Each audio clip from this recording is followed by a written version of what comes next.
మరి డబ్బులు ఎక్కడి నుంచి వస్తాయిరా? నీ పిఎఫ్ డబ్బులు ఉన్నాయి కదే. మా నాయనే దానికే ఎసరు పెట్టావా?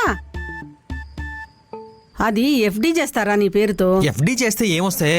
అదే మెడికల్ షాప్ పెట్టావనుకో దానికన్నా ఎక్కువ డబ్బులు వస్తాయి. నువ్వు ఎలానో ఉద్యోగం మానేస్తానంటున్నావు కదా, మెడికల్ షాప్ పెడితే అందులో కూర్చోవచ్చు. నన్ను షాప్లో కూర్చోబెట్టి నువ్వు గాలి తిరుగుదామనా? ఏమక్కర్లేదు.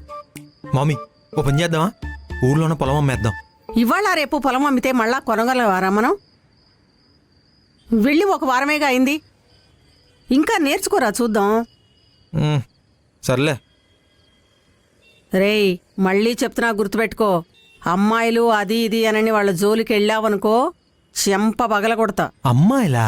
అమ్మాయిలేంటి మామీ? నువ్వు ఇలా అమ్మాయిలానే కదరా చదువు మొత్తం పోగొట్టుకున్నావు.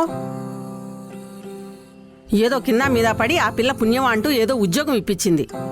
ఇది కూడా ఏదన్నా అయిందనుకో జీవితంలో నిన్నెవ్వరూ బాగు చేయలేరు. మామీ ప్రతి ఒక్కళ్ళు పాడు చేయడానికి వస్తారా? ఏమో